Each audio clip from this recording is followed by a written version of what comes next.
Hello, friends, and welcome to your first Monday after the Saturday before Kings of Anglia Ipswich Town podcast of the season. I am Mark Heath. I'm your host. Ipswich Town season kicked off at Portman Road in front of loads and loads and loads of fans. The sun, of course, always shining as it does on the first day of the football season. They didn't quite get the result, but there was a lot of positives to take from what was a really good day at Portman Road. To break that down with me, two of my fellow Kings, Hutchie was at Wembley last night watching the Lionesses win, so he's probably drunk on a road somewhere in London as we speak. And the big porker, Mike Bacon, I think, is an old London town again, touting his book around various Netflix, etc., publishers, all that sort of business. So today, joining me, the Doctor, Stone Cold, Stuart Watson. How are you? I'm very well, thank you. Superb, excellent to be in your company, virtually as it is. And of course, the brand, the prodigy, the prospect, the hair, the beard, the man I like to call simply Rossco. How are you? I'm okay. I got a bit of a tickly throat this morning, but I won't complain. It's coming home and all that sort of stuff. So yeah, it's always good to be in your fine company, gents. Ah, lovely. So obviously you were out having it large last night as well, Rossi. You were watching the ladies yesterday, weren't you, in a friendly, and then there was a bit of an event after that. Is that right? Yeah. So yeah, they lost against Charlton 2-0, but it's pre-season fitness, all that, 90 minutes in the legs, and then yeah, there's a fans forum. So the True Blues and other fans who wanted to ask questions to the players and the coaching staff, which was a good event. And yeah, they also held the game there as well, but I didn't stay there. I just went to my girlfriend's mum's, and she made me lasagna and banana bread, which was top tier banana bread. Very nice. Banana bread, often overlooked in terms of a cake, but absolutely tremendous when done correctly. Got to be up there, I'd say. Right then, boys, before we get on to the game from the weekend, obviously there's lots to talk about. I thought we'd talk about the day itself to begin with, because there was a whole lot of build-up. Felt really good going into the day. And as a day, I thought it delivered in droves. The fan zone was absolutely buzzing. Sitting pre-match in the town media room, there were a couple of guys from Bolton. And obviously in the media room, you look out over the fan zone and they were saying, wow, essentially, this fan zone is tremendous, and kind of lamenting the fact it was roughly double the size of theirs, which is great. Rossi, you were out and about mingling with your people, the fans. What did you make of it as a day? Because it felt to me like there was a real buzz. It just felt really good. It was very good, very muggy. I was sweating in before I got to the stadium. Enough of that, though. And that was great to bump into many listeners. Big shout out to everyone there. Of course, a lot of the KOA army who travel. Like this week, when I was Prince Harvey Davis, did a 10-hour round trip. I'm sure there's maybe other people who did maybe longer trips, but props to him and props to everyone who travelled on the day. But no, it was a great day all round. Opening day is always got that buzz in it. For the opening day of the season, you never know what's going to happen. So many different town shirts as well, which is great to see. All the new shirts, everyone wearing those. Fan zone was bouncing. Food, beer was all go. And a big shout out to Mark Steed. I forgot to give him his sunglasses. He said Rossco, and I went, oh no, I forgot. So, but I'll finally give it to him at some point. I think he can afford to soak up that loss. I know he had some new sunglasses to replace them, Rossi. So I reckon he's probably doing all right. Stuart, it's the start of your 12th season. I think I'm right in saying it's my 12th season as well as sports editor. So it must be your 12th covering Ipswich Town. The opening day is always a special day in any football calendar. But now it feels like there's so much more to be positive about town. What did you make of it as an occasion before we get to today? And how does it compare to kind of previous kickoffs at Portman Road you've been part of? Yeah, first day is always special because it's whatever happens the season before. The great thing is it's a whole reset and you can dare to dream again. What's different this time around? I mean, that feeling of optimism and positivity was just palpable. I guess we should probably not convince ourselves that this is the first time we've had that feeling. We have been here before, and it's easy that you can kind of you can forget about that. But it does. There was sort of, I don't know, it was just something in the air, a crackle of expectation. It just felt. The thing that struck me, it's always the first game always feels very vibrant in terms of colours. I don't know why, whether it's just the weather, the new kits and everything. But the first thing that struck me was quite how many replica kits there were. It was just a complete sea of blue, and everyone wearing that new shirt. You know, we knew that there was record sales of those, but that was pretty eye-catching. The fan zone was absolutely rammed, as you guys said before the game. So yeah, it's always special that first day, and the game itself sometimes doesn't always sort of live up to that, because it can go one or two ways, can't it? It can either sort of really inspire, or it can add a little bit of nerves and edginess into the play, and that's what we got in the first few exchanges. But I guess we'll come on to the game in a minute. We will, friend. Let's not get carried away. There's still a few other things to talk about before we get to the game itself. One of those things, because I know people are interested in this, after the Power of Bacon brought in new food to the press room, a brief review of that food, Stewie, because we were treated to beef bourguignon with herb buttered potatoes in the media suite on Saturday. For the likes of Rossi, there was also sausage rolls and pies. Rossi, I think he just went sausage roll, grabbed it, left, went out to meet the people. But I very much enjoyed, from mass catering dish, boys, that beef bourguignon, although not really very seasonal for the time of year, quite warm and heavy on what was a very hot day. I thought it was really good. Tender chunks of beef, Stewie, real nice hunks of mushroom and little baby onions in there, rich, maybe a touch salty, but very, very good indeed for a free meal pre-football. Certainly beats a pie on its own with no side pieces. We're sounding very ungrateful here. We spent Mike Bacon has put all this groundwork into getting the food changed over months, and Ross has gone, nah, don't want that foreign muck. Grabbed himself a sausage roll, and you're going, a bit salty for me, a bit too wintry. Just chuck it back in their faces. I'm just going to say this. You mentioned it. I just don't think it didn't have that summer vibe for me. You know, I thought sausage roll was easy to eat. If anyone's listening from Ipswich Town, I liked it. And I'll be there every week. So thank you very much. Keep it coming. It's absolutely nice. But maybe, let's bring a bit of seasonality in. Maybe a heritage tomato salad would have been lovely on that hot day. Anyway, it was great. And Marcus, we saw Marcus pre-game, didn't we? And asked him about the Mr. Whippy machine that Mike has now requested. And apparently that's in the pipeline. So, boys, I reckon they'll have that in for December. I assume he'll get his own sort of pump in front of where he sits. Absolutely. Yeah. The other thing we should mention before we get onto the game was Ross has always touched on it. Great to meet so many of the KOA army on Saturday. Walking with Stuart Watson before the game was like walking. I can only imagine walking with Tom Cruise around Cannes. Watto was spotted in a compromising position with one leg over a fence as we made our way to the game. And a few other people stopped us. Lindsay came up to us. Very nice to meet you. And a bunch of other guys and girls. So tremendous to meet so many people. Glad you all had a good day. And without further ado, boys, let's talk about the game itself, shall we? 1-1, Ipswich Town, Bolton. And Stu, you mentioned there in terms of the day, it felt like everything was pushing towards this climax of a huge town win. But for the first 30 minutes or so, it was a bit flat, wasn't it? Because Bolton kind of came out, smothered Town a bit. The heat didn't help. And obviously they took the lead through an early penalty.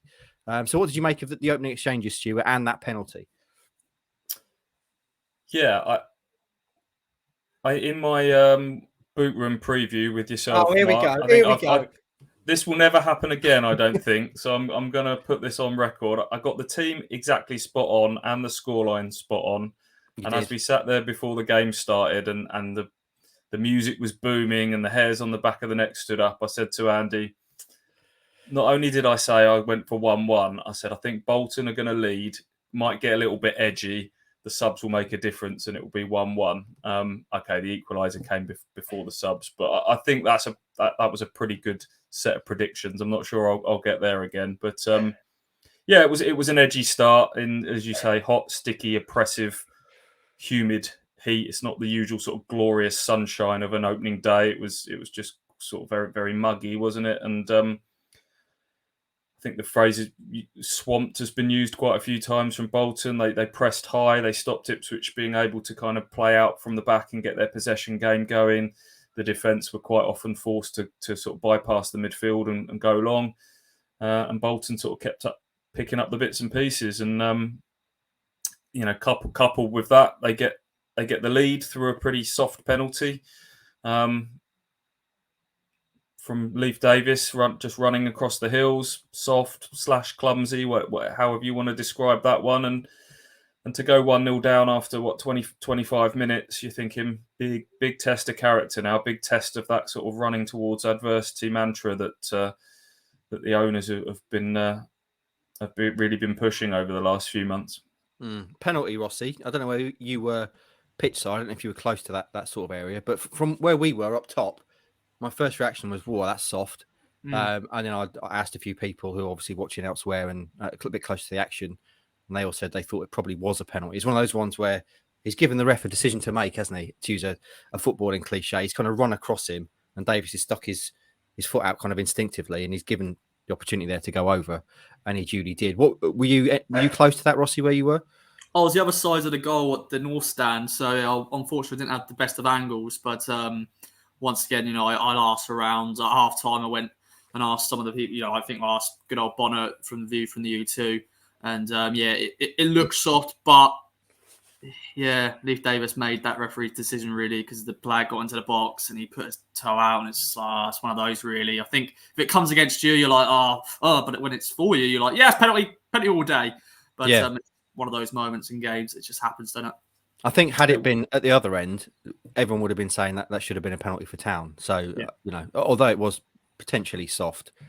They got a bit of fortune building up to that. Having looked at it back, they had a free kick sort of out on the left near the halfway line. And then I think it was Johnston who took it. And he completely sort of miscued it. And the ball kind of skidded across the pitch past one or two Ipswich players. And Bolton kept it alive on the right, and then a little exchange of passes, and the ball was actually behind Connor Bradley, and it kind of clipped his heels while he was on the run, and that kind of turned Leif Davis. So that they had a couple of little breaks of the ball building up to that goal, and for all we're saying Bolton had started well, they hadn't exactly sort of carved open loads of chances. They just kept Ipswich penned in. So. The goal, even though Bolton had started the better, the goal still felt like it kind of came out of nowhere a little bit. And, we'll talk about the rest of the game in a minute, but ultimately Bolton got to the end of this game having one shot on target, which was the penalty and the goal. So, Ipswich's response from that was really good, wasn't it? It was, Stewie, and that brings us perfectly on to Town's leveller. We'll go back to, obviously, Davis and the other debutants in due course. What's wrong, Rossi? Klaxon! Perfectly teeing up then. Ipswich Town score from a corner in their first game of the season, something they haven't done since the Ice Age. And it was beautiful, Stu. Connor Chaplin, clever little move with Lee Evans, clearly won, again, cliche Klaxon, from the training ground. Drills it low, back to a running Evans, who I've got to say, finished it with aplomb, Stewie, because it wasn't exactly teed up perfectly for him to finish. He still had some work to do, and he finished it really well. He did, yeah. It would have been easy just to kind of slash at that one, wouldn't it? Yeah. But obviously knew where it was coming and just concentrated on good connection, side foot, lifted it high into the net. Maybe if that was going against Ipswich, you'd be probably thinking maybe the goalkeeper's got impeded a bit. But yeah, a goal. When was it? I honestly don't know. I gave up going back through the sort of the games to find the last time Ipswich scored direct from a corner. Certainly is the first that's happened under McKenna. I remember them scoring a corner at Plymouth just prior to McKenna coming in, but that was kind of second phase of play when George Edmondson headed in. So we'll be going back a long way to find one of those, and they nearly did it again in the second half. Bolton nearly got caught out by the exact same one. Connor Chaplin put some really good succession of good corners in. There was, I think, 3 in a row where he really mixed it up. Evans got his head on one at the back post and forced a good save. Chaplin swung one right in underneath the crossbar that got punched away. So it's pretty clear that Ipswich have worked hard on set pieces over the summer. So that was good to see, because set pieces can get you out of jail. They can get you out of trouble on the days where it's not quite going for you, as it wasn't on Saturday. If you've got a set piece threat, if you can score a goal from one of those, completely changes the complexion of the game. And I think that goal did, because if Ipswich had got in at half time 1-0 down, team talk's different, the mood's different, gives Bolton something to really defend in the second half. So that was massive. From a resilience point of view, which is obviously one of the buzzwords from the summer, Rossi, it would have been easy, wouldn't it? And McKenna actually said this in his post-match presser. It would have been easy for heads to drop and the fans to start to think, oh no, here we go again. We've had this before.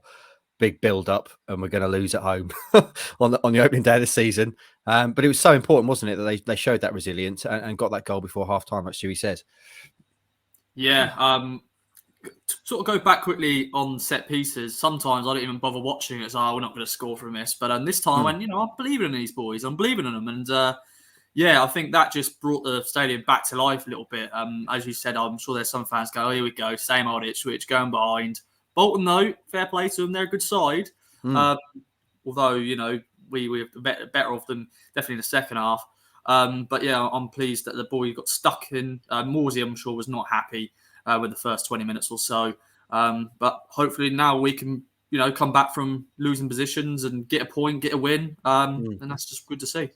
Lee Evans said after the game that particular routine that had been added to the game plan on Thursday at the training session, that corner move with him and Chaplin. As you say, Stewie, tried it again in the second half. He also put it on the head of Evans, didn't he, as well, from a corner. So clearly they've got some chemistry, some hookups there. Right then, after half-time, there was only going to be one winner, wasn't there, boys? Town were all over them in the second half, largely thanks to the subs we'll come on to in due course. But the final kind of key moment from the game, if we're talking just key moments, is obviously Sam Morsey's miss, Stewie.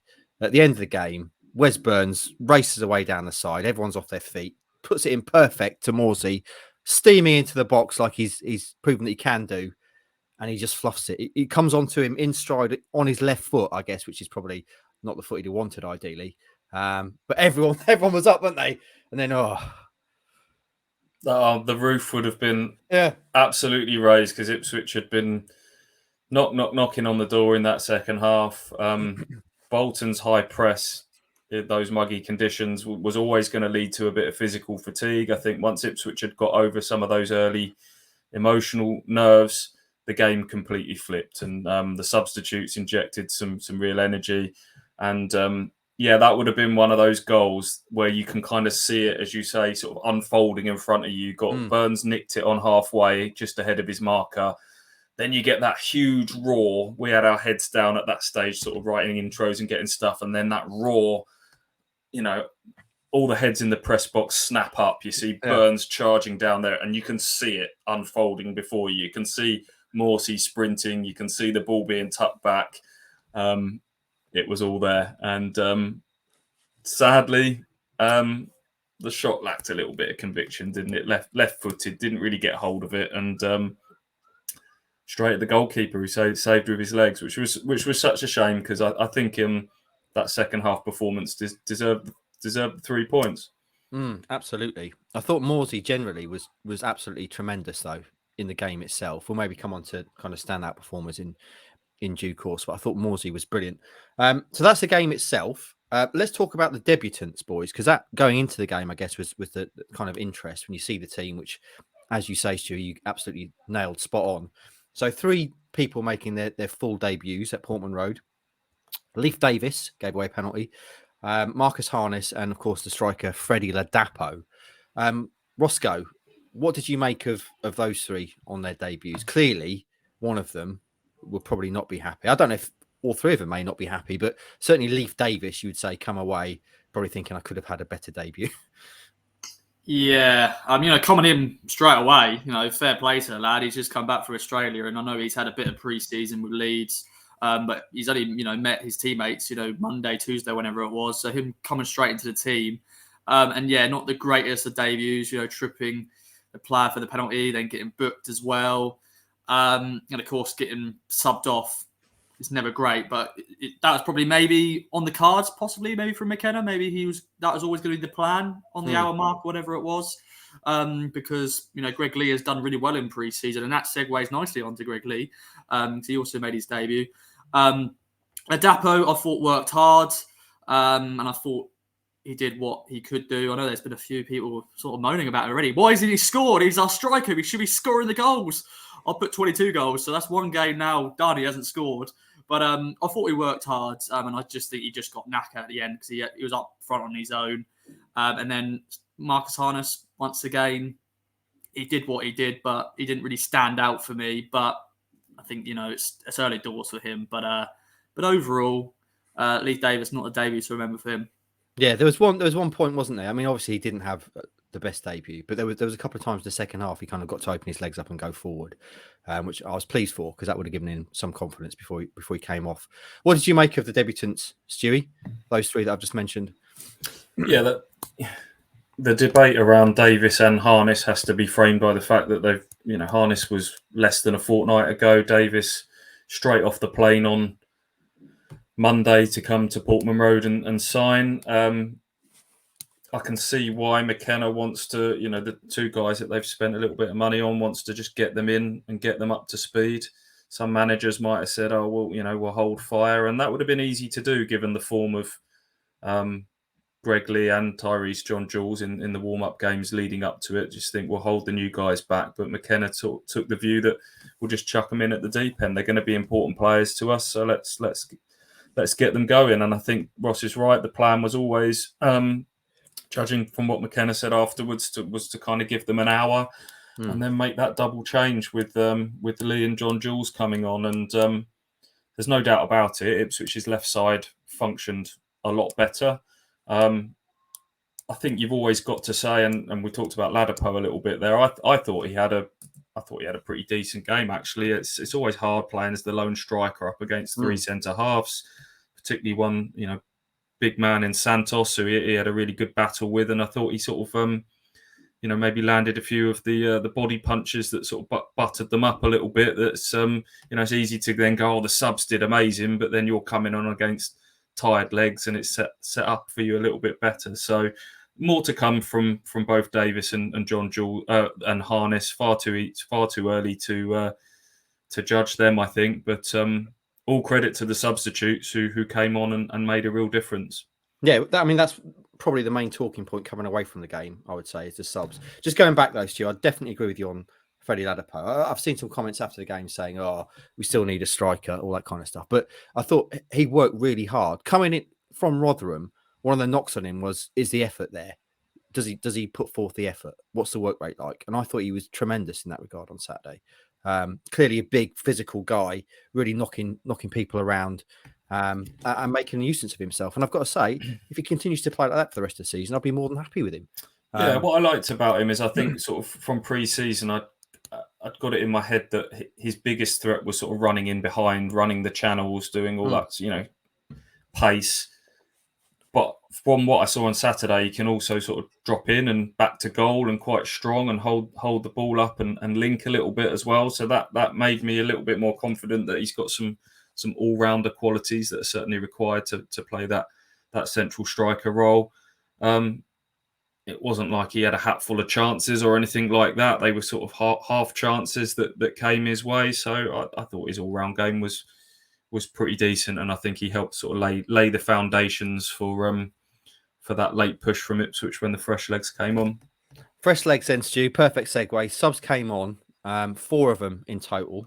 One scandalously left on the bench. We'll come on to that in due course. But obviously, first off the bench was Greg Lee and Tyrese John Jules. Now, I've already said for me, Morsey was the standout performer. But if you ask me behind those who stood out for me, I would say Greg Lee and Tyrese John Jules. Coming on in the 58th minute. I thought Greg Lee looked absolutely tremendous when he came on. The thing I love about Lee is in all sports, you get guys that are just, you straight away you look at them and go, he is a freakish athlete. There's some guys that just seem to be more powerful, quicker, more athletic than everyone else around them. And that for me is Greg Lee. Plus he's got the swagger about him as well. A couple of times he was kind of slightly out of position, but he's got such confidence in his pace to get back. There's one time he was, again, slightly behind the play, but he just literally turned on the afterburners and got at the back post to get in with a clearing header, which was tremendous. So he looked really good and probably just slightly better than him, I would say, Tyrese John Jules. Wasn't sure what to expect from him, but for, what is he, 19, Stewie? You often refer to the dark arts of football. he's already got all that in his locker. I was so impressed with some of the stuff he was doing. There was a time a ball bounced, him and a Bolton defender were both going for the same ball. It bounced in the air, and just as it came down, he gave it the defender the slightest little nudge in the base of the back. Now the referee saw it, but he's going to get away with that at some point, some games this season. Another one where he got wrapped up and he caught the guy with his arms round him, and he just kind of locked onto those arms and made it look like he was being fouled and got a free kick from it. I thought he was absolutely fantastic, Stu. What did you make of those two and the rest of the subs? Yeah, McKenna made it clear with his recruitment over the summer was having had a good look at what's required to be successful in League One, that Ipswich needed some more athleticism, physicality, dynamism. Now those two have got it in spades, and you've just articulated that far better than I can. Lee is so powerful and direct, and you talk about that confidence. When you go back to his signing picture, it was sort of chin back, chest out. You're right. He's got a bit of swagger about him, and John Jules the same. I think he's 21 now, but was he? To hear the way that Sam Morsey and Kieran McKenna spoke about him in the pre-match on Friday, you can just tell he's made an early impact at Ipswich Town. Morsey was, talking about this could be his breakthrough season, his breakout season. McKenna, I think, called in an immense talent. Highly thought of at Arsenal. Few injuries have kind of held him back. The first few loans of a young player can always be a little bit hit and miss. Louis Barry's a prime example of that for Ipswich last year. But he just feels at 21 years of age, this could be the right club at the right time for Tyrese John Jules to really step up. So those two, as I say, sort of Ipswich's left side functioned a lot better when those two came on. So I'm sure we're going to have a debate now about who starts when Ipswich go to Forest Green on Saturday. There's certainly those are two positions, left side and inside left forward, that are going to give McKenna a little bit of thinking to do. Yeah, let's finish the rest of the subs chat. So then I think about 10 minutes later, roughly it was, Caden Jackson and Sonny Aluke came on. I can only imagine being a League One defender in the sweltering heat. You get to 70 minutes and you look up and Caden Jackson, a fresh Caden Jackson, is trotting onto the pitch with Sonny Aluko, who's steeped in pedigree. Rossi, what did you make of those two when they came on? Because Caden Jackson, again, his pace really stood out. He chased down the Bolton keeper one time, didn't he? And also put a lot of kind of threat into Santos, who I thought did well actually, coping with Jackson's pace, given he'd already played 70 minutes. But what did you make of the subs? Yeah, that Santos was a big boy. He came up really close and personal with me at one stage. I think he was collecting the ball, and I was like, "Oh, this is a big boy." But yeah, Caden Jackson, 20 minutes to sort of really go at the tired Bolton defence, and I thought he did really well. Did he sort of set up Morsey for his chance? Was it Jackson who was part of that? No, it's Wes Burns set that up. But he definitely made himself a nuisance. And every time that the kind of ball was played into space, that there was a kind of murmur, wasn't there, of the crowd as Jackson sort of started to stretch his legs. As I say, I thought Santos generally, given he'd already played 70 minutes, did pretty well to handle Caden Jackson. But there was certainly that one time where Jackson took the Bolton keeper by surprise because of his pace. It literally chased him down. I think we got a picture of him kind of blocking the attempted clearance. And Aluko, Stu, I know you're a big fan of Sonny Aluko, but his touch is tremendous, isn't it? Yeah, I thought Chaplin was actually just starting to find his groove a little bit when he got subbed off. He was starting to channel that energy a little bit more. The interplay was just starting to happen. So he would have probably been quite disappointed to come off then. But then on comes Shawnee. And his first touch is just spot on, isn't it? He can sort of twist and turn his way out of the tightest spots, and Ipswich's game went up another level. I think Jackson at one point raced away and set up, I think it was a low cross from the right that John Jules didn't quite get a good connection with in the box. That was one of several decent chances that they carved open in the final third. And we've talked about Morsey's miss already. The one slight downside of this game, we've talked about, there was big question marks over set pieces from the back end of last season. We've started to see a few little answers to that, but are Ipswich ruthless enough? Are they clinical enough? Can they kill teams off when they're on top? And that little slight question mark is still there because they couldn't make that dominance count in the second half. Shall we have a talk about the subs then generally as an issue? Because obviously you can make 5 subs this season. We said going into the season that we thought that'd be good for Ipswich Town given their incredible strength in depth. Questions obviously have to be asked about Kieran McKenna leaving Rakeem Harper on the bench. The game was perfectly set up for a man to win the game. He had him on the bench, left him there. Not sure what Kieran's thinking. But there you go. Let's move on. Mark, I would say that the bigger questions there are Rakeem Harper being on the bench. If I'm being brutally honest, I think that might have been a slight sympathy selection there, because I'm sorry, anyone who watched that Southend game on the Tuesday building up to it and thought that Rakeem Harper played better than Cameron Humphreys would need their head checking. And I just wonder if they've got it in their mind that Cameron Humphreys is going to go out on loan anyway. So what's the point in putting Rakeem Harper's head in the bin by having an 18-year-old lad ahead of him on the bench for the opening day if you're going to send said 18-year-old out on loan in the coming weeks. So, but yeah, we'll stick with that narrative, Mark. Yeah, Rakeem Harper brutally overlooked, cruelly denied a last-minute winner by being left on the bench. Those very comfy seats, Stu. We'll come to that in due course. But the subs as a whole, it clearly is going to be a massive thing for Town, isn't it? Being able to bring those sort of quality players off the bench. Now, it's got me thinking, Stu. There's a position, again, I know you hate American sports, but in basketball, there's an actual award for the best substitute in a season called the Sixth Man Award. The person who doesn't start most of the games, but is most important being brought off the bench.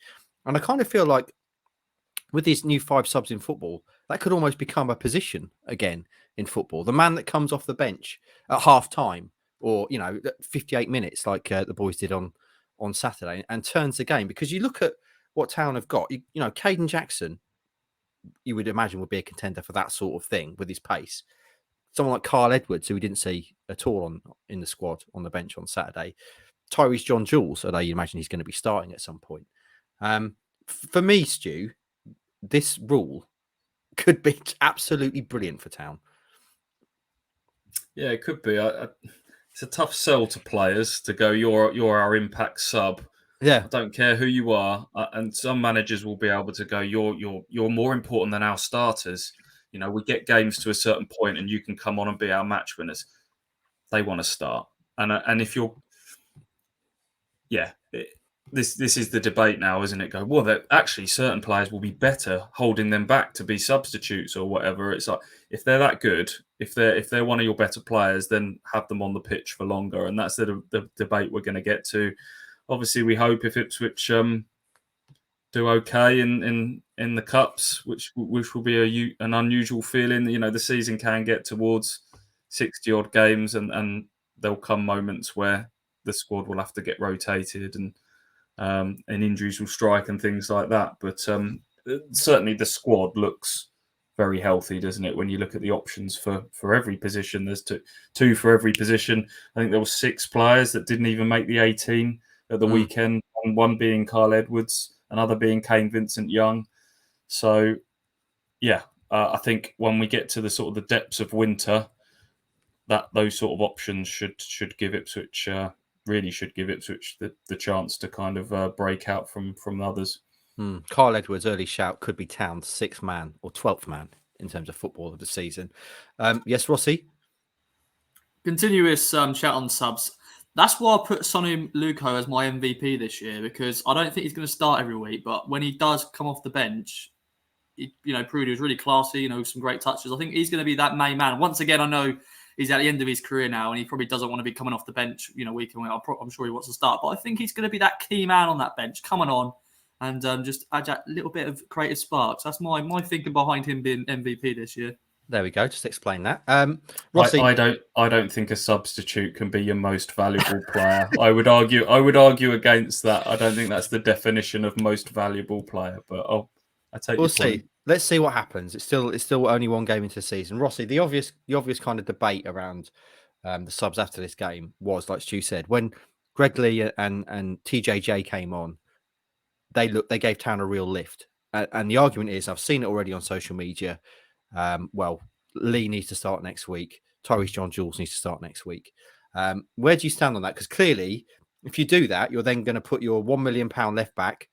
You're going to say, right, sorry, friend, but you're on the bench after one game. And also, Marcus Harness, yeah, we signed you to be a bit of a star here, Marcus, but I'm afraid this lad, Tyrese John-Jules, he had a better first game than you, so you're on the bench. So obviously there's that kind of managerial man management decision to be made. But where do you stand on that kind of debate? Now,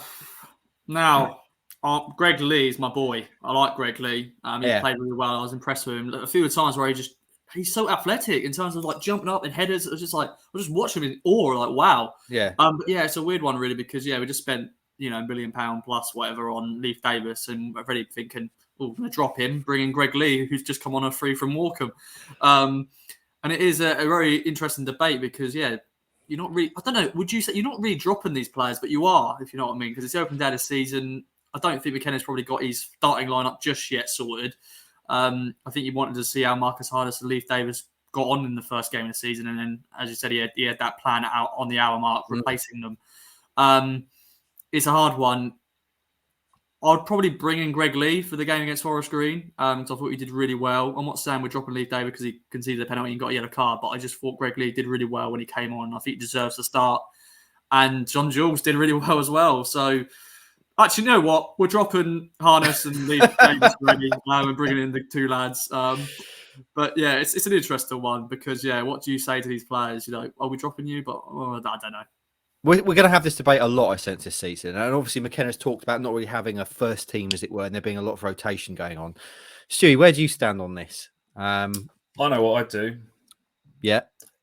I'd stick with them. And I'd stick with Davis and Harness because I think now you've made that decision to start them in the first game. I think you've got to go with them again. I know there's a debate about you've got to reward players who do well. Personally, I think the easier decision going into the first game would have been to say to those guys, Davis in particular, you've only just arrived, bide your time. But I can see the logic behind just chucking them in at the deep end and getting them up to speed. But I think now once you've played them in the first game, I think you could maybe do more damage. We talked a lot about Joe Piggott's kind of narrative being set in those first month or so last season. You don't want to get yourself into sort of a dangerous area there with Davis and Harness, and it just didn't quite happen for them. Didn't play great in the first game. Then they dropped out, and then this.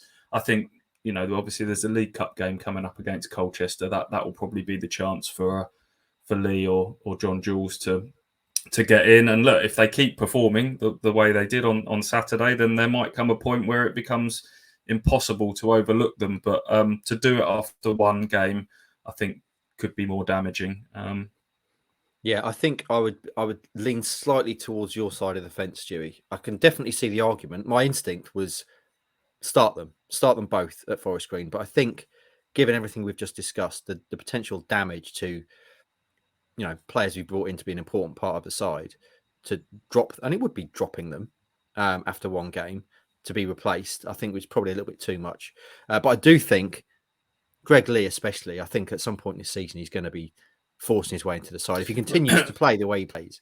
Rumour has it that the statue is being prepared. I think. The cheaper option, I was thinking about this, is maybe we'll just get some sort of dreadlock sort of extension put on the Kevin Beattie one. There'll come a stage where we'll just convert that one into Greg Lee and be done with it. Absolutely, why not? But I can't really repeat again how much I like Greg Lee and how much on a field of professional athletes he stands out as a kind of freak standalone athlete. Well done you for not going down a nickname route as well. I know that's taken a lot of discipline to not curse him with a nickname. So well done. I'm really trying hard, boys, not to give people that I like a nickname and curse them and afflict them with the kind of careers at town that other people I've given nicknames have. Raheem the Dream obviously is going to come back from that and will prove himself to be the Dream. Right, and that's the subs chat.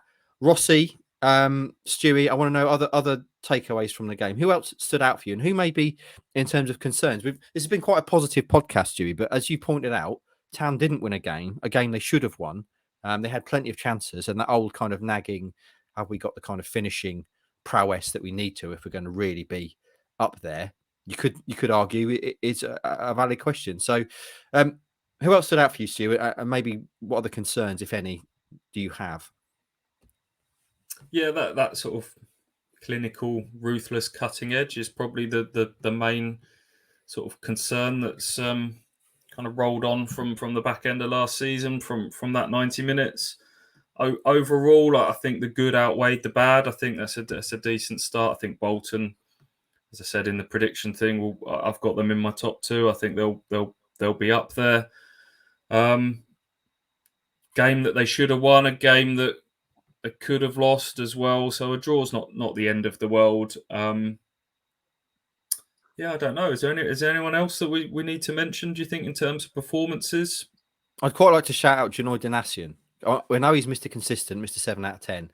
But going into this game, obviously, I was pretty concerned about Dapper Lion, who was absolutely tore Town apart in the reverse fixture last season, that 5-2.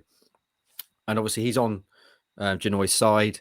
And I was slightly concerned about the impact that would have on Burns' ability to get forward. And Burns had a pretty quiet game, but I don't think it was because of Dapper Lion, because one-on-one, Janoy Donasian is a superb defender, isn't he? There was that quote about you'll never get past Janoy Donasian, or there was something to that effect, Stewie. I know we've said on here before. And I thought he did really well in a kind of unsung way. Would it be harsh of me, Stu and Ross, to be slightly concerned at times about a bit of lackadaisical, kind of relaxed defending from Wolfenden and Edmondson? A couple of times, both of them were kind of caught in possession, which on another day could have ended in quite embarrassing goals being conceded, or certainly chances being created. I think that's like, it's just part of Wolfie's game, and he's very laid back. And of course, Bolton did, and I know you guys used that a lot, smothered. That was the key word on Saturday. And Bolton did smother our defence in the first 20 minutes or so. A lot of good blocks from JD. But I think Wolford, that's his style of play. He's a bit laid back, and he does sometimes, some passes do get blocked, and you go, oh God, here we go there on attack. Emerson the same. Emerson, of course, this is his first competitive game back after that injury he got. But yeah, sometimes I do get concerned. Sometimes I don't like playing from the back. Sometimes I watch it all the time, and even Bolton, their goalie Trafford was playing from the back, and then we actually got the ball and we were on attack. And sometimes I think, oh, that's why I don't like that. Sometimes we just do it just for the pretty style of football. But sometimes I think you just whack upfield or do a nice ping block Burns or something. But yeah, I wouldn't say I'm concerned about it, because that's just their game and that's how we're going to be playing on the McKenna. But sometimes it's just neat passes for the sake of it. Sometimes I feel. Stewie, anything on that? I think, I guess the Wolfenden had that moment, didn't he, where he nearly got caught sort of trying to stroll out from the back, which we saw that in pre-season as well, which led to a goal. Maybe teams could sort of wise up and really sort of put pressure on him a little bit, knowing his style. Edmondson, I think Ross is right. I think that's just a bit of understandable rust. I mean, that was a really bad ankle injury he got in March time. He's not long been back. Had a good chat with Mick Mills afterwards, who obviously does the co-coms for Radio Suffolk, and he's been saying for a long time that he's not sure that Edmondson is particularly suited to that left side of a back three role that adds to. We've talked a lot about the left side today and how that improved with Lee and John Jules coming on down that side, but he feels that sort of Edmondson being a right footer on the left side of a back three doesn't particularly help that sort of imbalanced look of the side, which is interesting. But I think that was just a bit of rust from George Edmondson. But I mean, yeah, as I said earlier on, Ipswich didn't concede loads of chances to Bolton. Their only shot on target was the penalty. So hopefully this is a good foundation. I think, as always, we'll look on this as to whether it's a solid point or a missed opportunity. Will all be dependent on what comes in the next few weeks, and particularly at Forest Green this Saturday. Any other notes, boys, before we move on to other stuff from the game? I do want to say as well, we talked about set pieces and obviously routines being put in, plays, as you might call them. Ross has left. He's had enough. But there was at the start of the second half, Stu, like it was kind of a routine. I don't know if you can remember this. There was a bit of a play, I'd call it, with my American sports background, that released harness. It was a bit of a deceptive bit of play. and he was then clearly meant to play the ball onto, I think it was Ladapo, but it didn't quite come off. But it intrigued me because normally the ball gets played back and you just hoof it forward, don't you, from a kickoff? So again, I was quite encouraged to see little bits like that, little bits of trickery. I just thought their intensity and their fitness levels looked really good for the first game of the season to finish so strongly. And we talked about that being a theme of pre-season, that in general, Ipswich sort of went up a gear in the second half, which was good. I mean, it was Morsey was epitomised that. I thought he was, I mean, the miss obviously sort of blotted his copybook at the end. But other than that, I thought he was exemplary. He was here, there, everywhere, winning the ball back, playing forwards, playing in Bolton's half. He'd win a free kick and, spot it and take it quickly. And I think this is where Ipswich's strength is going to lie, from keeping the ball in play. McKenna talks a lot about Ipswich are at their best when the ball is in play, and they just keep sort of overwhelm the opposition by just keeping the ball eventually. Whereas the first half was very bitty. It was stop-start. It was in and out of play. And those are the sort of games that aren't going to suit Ipswich. So, yeah, encouraged by the way they finished. I guess in terms of, on a personal note, just mentioned Lee Evans. I know he continues to split opinion, but I think he's a really unsung role in this team. I thought he just moved the ball really well, and considering he's only just back from injury, we talked about Edmondson looking rusty. I thought Evans has made a really good start. Yeah, he was the player after the game, and you could see. I mean, obviously he wasn't massively over emotional, but you could see how much it meant to him to have that game, get a goal. He said, I've really missed days like this. Very sincere, and yeah, it clearly meant quite a lot to him what happened on Saturday. Rossi, any other notes from the game? Well, I'll mute my mic. I know this is Hutch's ball game, and I know he'll probably do a feature on this and a piece. But of course, squad numbers, we found out who's got what. Of course, Connor Chaplin's got number 10, which is, I think, ideal for him. Leif Davis, number 3, of course. But yeah, just squad numbers. I know there's a few squad numbers fans out there. We were so close to the perfect 1 to 11. Yeah. What a throwback that would be. There's Janoy Donasian wearing 44 because his favourite number's 4. You could have had 2, Janoy. It was 3. It remains vacant. If he'd have taken that, we'd have had 1 to 11, which you don't see much nowadays, do you? I feel like, well, personally, me especially, but as a 3, grossly underqualified to talk about squad numbers, because the true expert isn't here. And when he gets back, he's going to really break it down. Obviously, Stu, the other talking point, 18 remains unclaimed. So it does. I wonder if because it was being used a bit in pre-season, wasn't it? I wonder if they kind of suddenly clocked that, the importance to Macaulay. Well, just maybe other players just didn't want it. Maybe they felt it was disrespectful. Exactly. I don't know. We'll keep that going. Well then, boys, that's the game then. Ipswich Town season is up and running. A point at home to Bolton Wanderers on opening day. A game they probably should have won, but hey, they didn't lose. And generally, I think there was quite a lot more positives and negatives to take from the game. Obviously, also, everyone else in League One got up and running on Saturday, boys. And I thought, by way of just rounding off this podcast, a little look at some of the other results, because there were some eye catchers, I would say.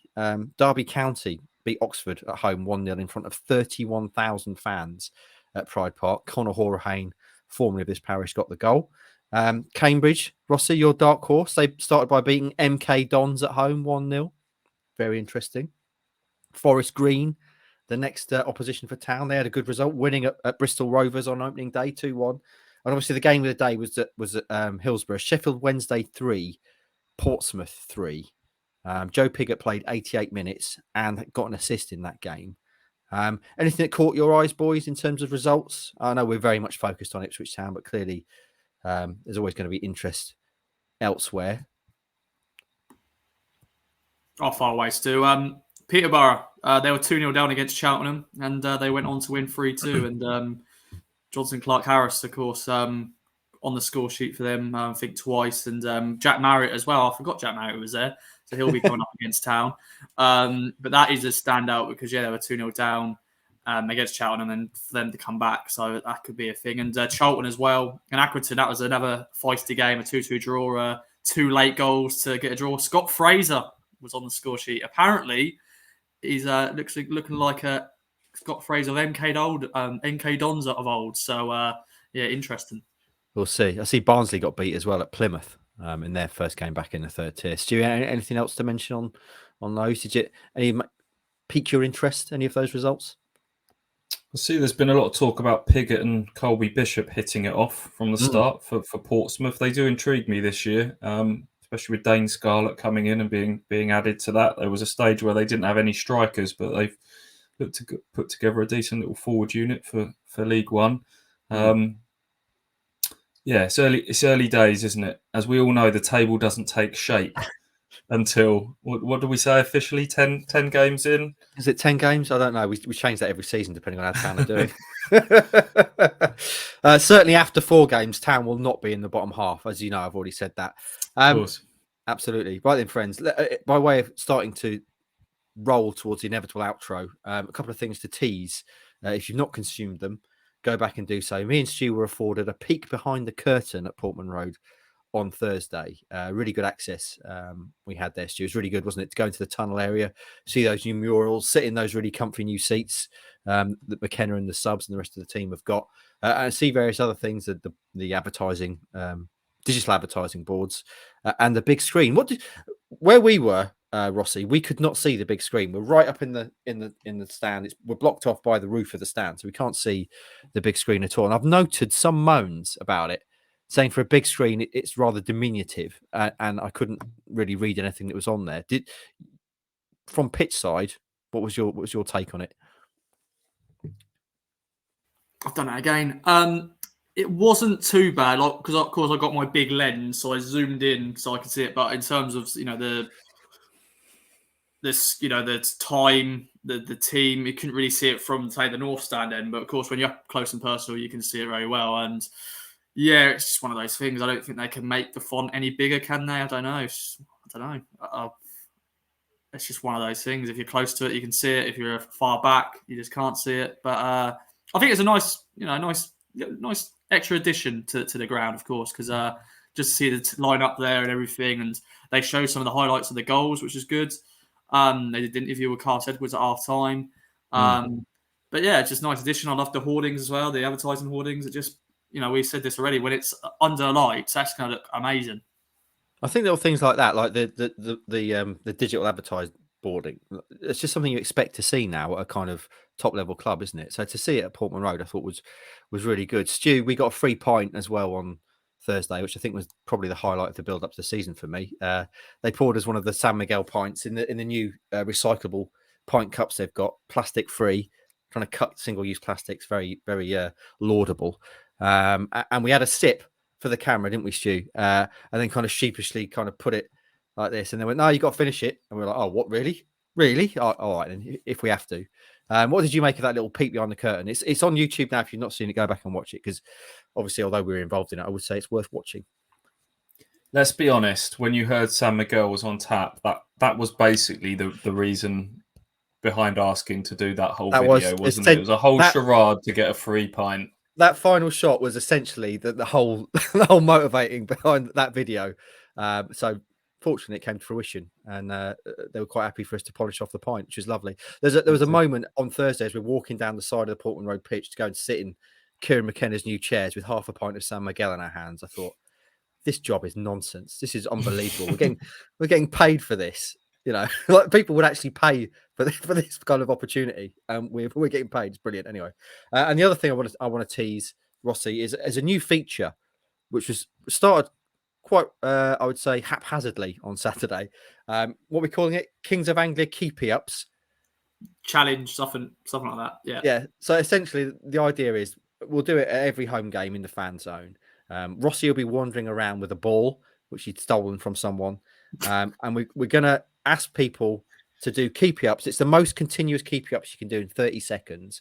And we're going to keep a track across all the season, and then end hopefully with a final with the top 3 or 4 people who've performed throughout the season. And a winner of that will get an Ipswich Town shirt with a number of keepy ups they manage on the back. Just a little fun thing we're bringing in this season. So if you do see Ross wandering around in the fan zone with a ball and you want to get involved, grab him. I think the leader in the clubhouse so far is 19, isn't it, Rossi?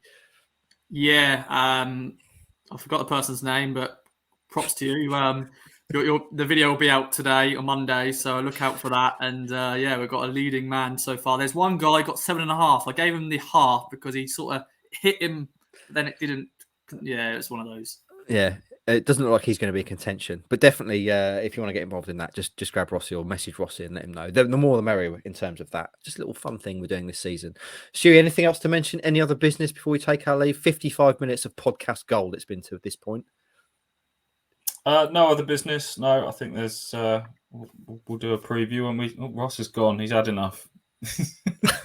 no other business. Oh, there he is. Back. Here we go. There we go. Go on then, Rossi. For those of you listening only on audio, Ross has been given. There he is. He's got a giraffe. Ross has been given his own bib this season. It's pink, and there's a number on it. Rossi, what is that number? 007 boy. Bond.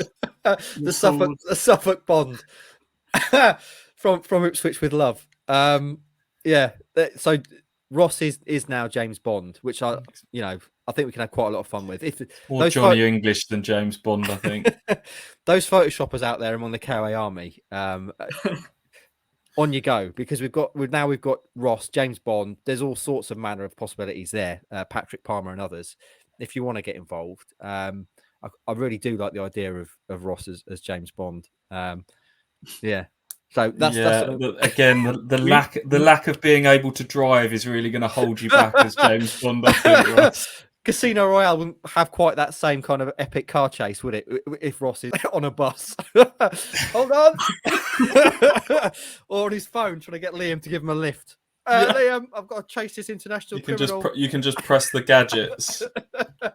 Yeah. What's the cuddly toy giraffe about as well? Can I ask? But he's a Bond villain, isn't it? I think that's. Yeah. Is that what you're being? You've obviously not got. Oh, okay. Oh, I see. Yeah. Right. Yeah. So there we go. Anything you want to say on Ross being James Bond theme, please do get involved, especially with pictures, because I think something we can have a lot of fun with this season.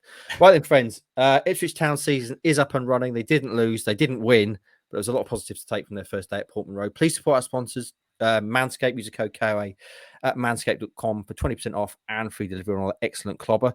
Stewie, you are now off on holiday. You have obviously been using that code to buy yourself various trimmers because you're going to hit the beach in the coming days and weeks. So I can only assume you're entirely bald and the only facial hair you have on your body now is your eyebrows and your quite attractive stubble, if you don't mind me saying. No other business. Follow us across all our social medias as well. Kings of Anglia on YouTube, Instagram, Facebook and Twitter. And with that, I shall bid you adieu. The first podcast of the season is in the books. Hope you have a great start to the week and we'll be back later on this week to speak to you again.